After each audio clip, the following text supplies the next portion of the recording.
Olá, Glauco, bom dia quem está acompanhando a gente aqui no Jornal Brasil Atual. Vamos falar sobre pandemia. O nosso convidado é o Gonçalo Vecina, médico sanitarista, professor na Faculdade de Saúde Pública da USP e ex-diretor da Agência Nacional de Vigilância Sanitária, Anvisa. Olá, Vecina, bom dia, seja bem-vindo. Bom dia, Marilu. É um prazer estar aqui com vocês da Rádio Brasil Atual. Prazer é o nosso, Vecina. Bom, tem muito assunto aqui que eu quero repercutir com você. Vamos começar aqui pelos profissionais da saúde, né? Os médicos de atenção primária à saúde vão fazer hoje à noite uma assembleia para decidir se entram em greve, né? Os profissionais da saúde estão exaustos nas unidades aí de saúde, que estão superlotadas de doentes com avanço, né, da variante Ômicron. Eles também, os médicos, estão doentes, trabalham além do horário, não recebem hora extra, tem postos onde profissionais estão sendo agredidos, o número de médicos é insuficiente. Aqui na rede municipal de São Paulo, para dar um exemplo, já se verifica aí o afastamento de quase 1.600 funcionários que estão com Covid ou gripe, e na rede estadual, 1.750 profissionais também estão doentes. Dentro desse quadro todo, Vecina, como é que você vê, né, esse tema, né, da saúde, também dos profissionais que estão aí completamente exaustos com esse avanço da Ômicron? Bom, primeiro, infelizmente, é uma pedra cantada, quer dizer, essa explosão de casos era esperada, né? Ela está só. A gente assistiu isso acontecer na África do Sul, nós estamos vendo isso acontecer nos países do hemisfério norte e por isso era esperado que isso acontecesse no Brasil. É um vírus que tem uma capacidade de espalhamento fantástica. Ele tem um potencial de infectividade semelhante ou um pouco superior até do que o vírus do sarampo, né? Em 7 dias, esse vírus espalha para 6 pessoas. O vírus do sarampo, em 12 dias, espalha para 13 pessoas. Então, em termos de tempo de exposição, ele consegue infectar mais gente até do que o vírus do sarampo.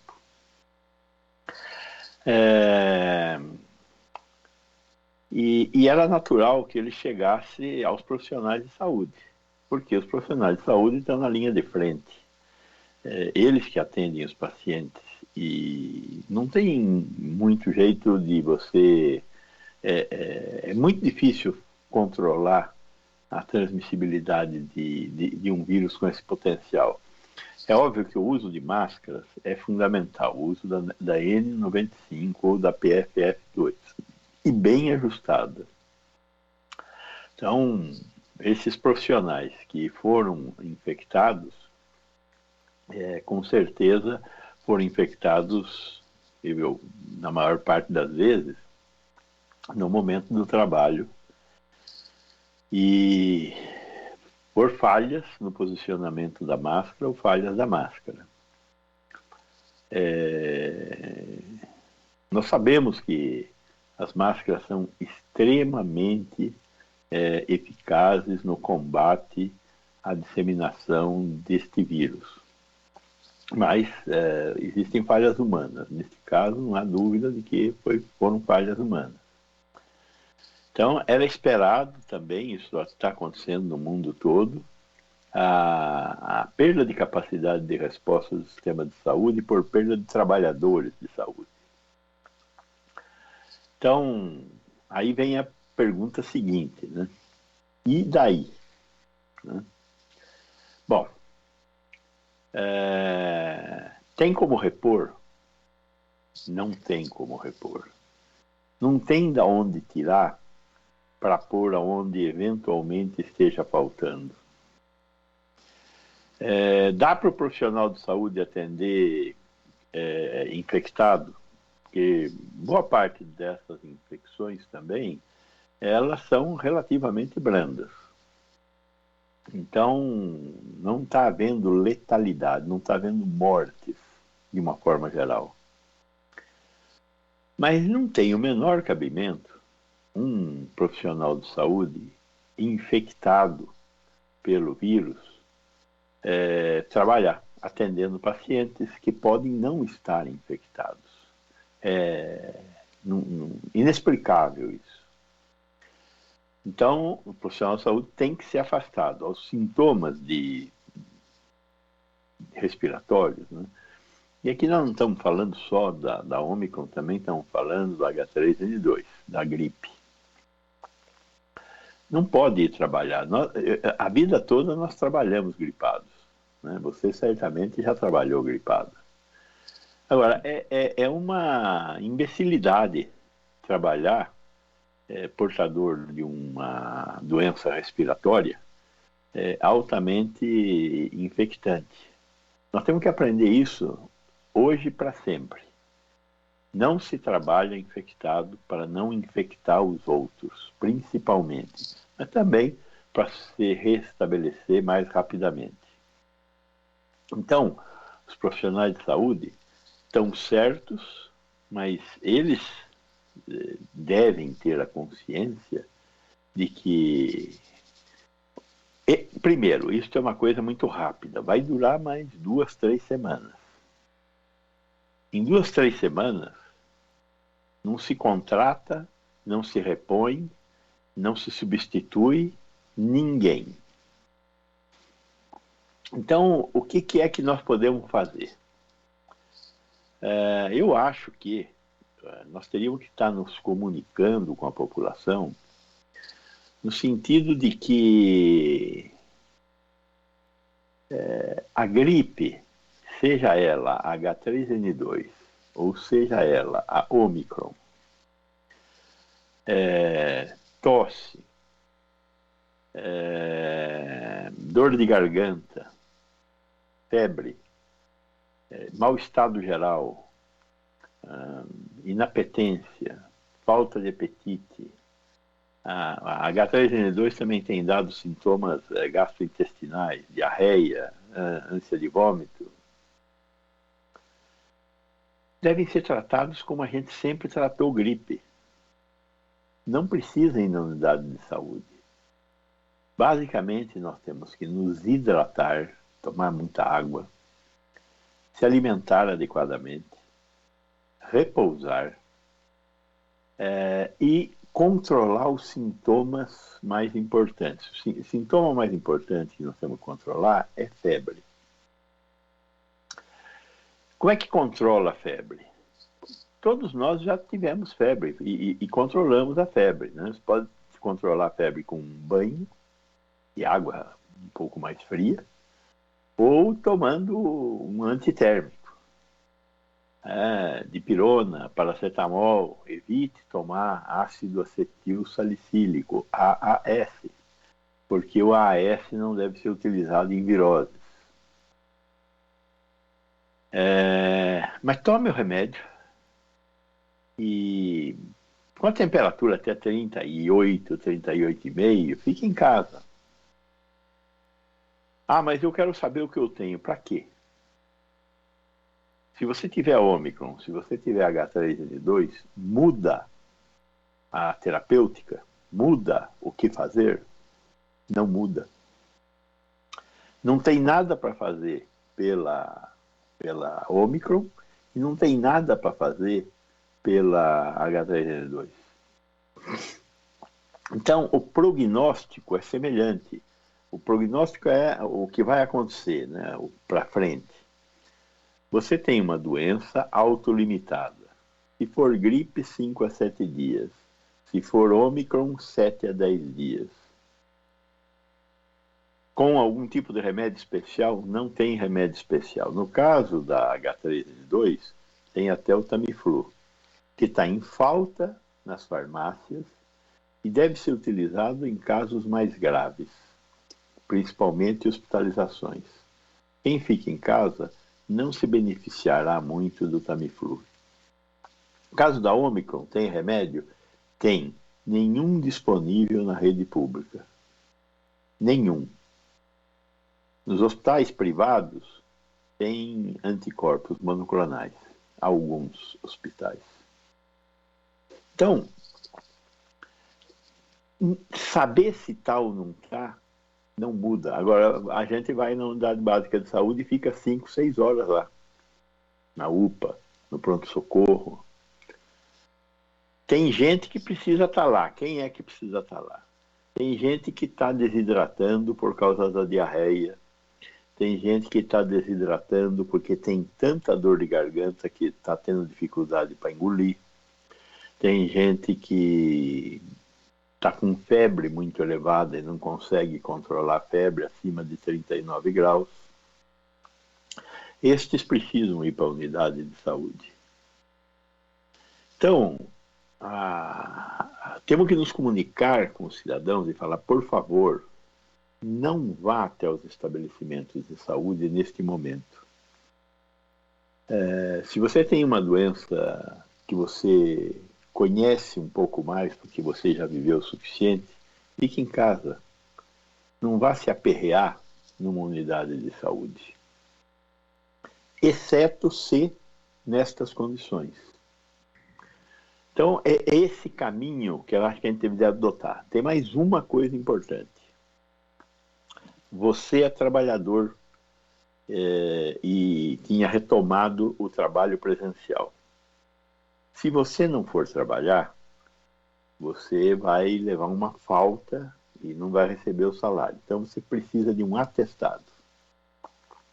Se você precisa de atestado, você vai na unidade de saúde. O médico, para fazer o atestado, tem que fazer o exame em você. Não tem exame para fazer. Está faltando. Ele não vai te dar o atestado sem o exame. Você tem que comunicar ao departamento de pessoal da sua empresa que você está com sintomas gripais e perguntar, vocês querem que eu vá trabalhar? Se eles falarem que sim, vá trabalhar. Infecte todo mundo lá. Porque essa empresa merece. Não tem cabimento, neste momento excepcional que nós estamos vivendo, exigir que o trabalhador leve o atestado com os serviços de saúde em colapso. Nós temos que fazer um acordo e os patrões têm que entender o espaço que nós estamos vivendo agora. Durante estas 3, 4 semanas, esquece o atestado médico e fala, fique em casa para o trabalhador. Porque senão a empresa, sua empresa, vai parar. Um pouco de bom senso tem que ser melhor distribuído na sociedade. Não pode ficar só com os profissionais de saúde. Agora, Vecina, eu estava prestando bastante atenção no que você estava falando e pensei aqui, essa orientação que você está dando é exatamente num outro patamar aqui da pandemia, né? Quer dizer, jamais essa orientação poderia ter sido dada lá no início, né? Aliás, foi dada um pouco e Não, os problemas. Eu queria que você falasse sobre. é importante a gente lembrar que a doença mudou. A doença não é o que era, é outra doença. As variantes com as quais nós tivemos contato produziram doenças diferentes. A primeira variante que veio de Wuhan era uma doença importante, era um pouco grave, mas matou bastante gente, matou 200 mil pessoas aqui no Brasil. Mas ela não reincidia. Quem tinha uma vez não tinha 2 vezes. Era raríssimo reincidência. Aí veio a segunda onda. A segunda onda foi com a Gama. Começou aqui em Manaus. Foi um desastre. Morreram mais de 400 mil pessoas com a Gama. E a Gama, ela tinha uma característica, ela dava uma insuficiência respiratória muito rápida e a gente não percebia que estava em insuficiência respiratória. É interessante falar a gente não percebia, porque você começava a saturar, a conseguir colocar menos oxigênio para dentro do corpo, Nossa saturação é 97%, 98% do que nós respiramos. Não tem uma saturação de oxigênio no nosso sangue, em torno de 97%, 98%. Tem gente que chegou ao hospital com menos de 90%, com 85% de saturação, quase incompatível com a vida. Mas isso se instaurou de uma forma, essa falta de oxigênio na circulação acontecia de uma maneira que as pessoas acabavam não percebendo que estavam com insuficiência respiratória. Elas não percebiam que tinham mudado o ritmo de respirar, que estavam tendo problemas respiratórios. E muita gente morreu desse jeito. Então a recomendação era, aos primeiros sintomas, corra para o hospital para a gente poder medir a sua saturação. Para ter uma ideia, nós temos no Brasil 40 mil unidades de saúde, unidades básicas de saúde. 12% dessas unidades tinham oxímetro, que é a forma, não tem outro jeito de medir se você tem oxigênio ou não, sem um oxímetro, um medidor de oxigênio. Põe lá na ponta do dedo e ele te diz quanto você está saturando. 12% das unidades sanitárias brasileiras de atenção primária tinham oxímetro. Tivemos que rapidamente distribuir mais de 120 mil oxímetros, e quem fez isso foi o Todos pela Saúde do Itaú, para as unidades de saúde do Brasil inteiro. Porque não tinha. Então, era uma coisa muito diferente. E agora veio a Ômicron. A Ômicron é uma variante que mudou. Todas as variantes mudam alguma coisa. A Ômicron mudou duas coisas. Primeiro, a capacidade de espalhar, muito maior do que a Gama e muito maior que a Delta, que estava aqui no Brasil, que veio da Índia. E a segunda característica, ela ataca de forma diferente o nosso corpo. Ela ataca menos. Ela não desce na árvore pulmonar e não ataca alvéolos e bronquíolos. Ela ataca a árvore brônquica superior. Os brônquios, garganta, orofaringe, aí, ela fica aí. Ela não dá insuficiência respiratória. Por isso ela mata menos. Aparentemente também ela não invade muito outros sistemas. Por exemplo, nós não estamos falando mais em falta de cheiro, falta de capacidade de perceber cheiros. Por quê? Porque ela não atinge o sistema nervoso central.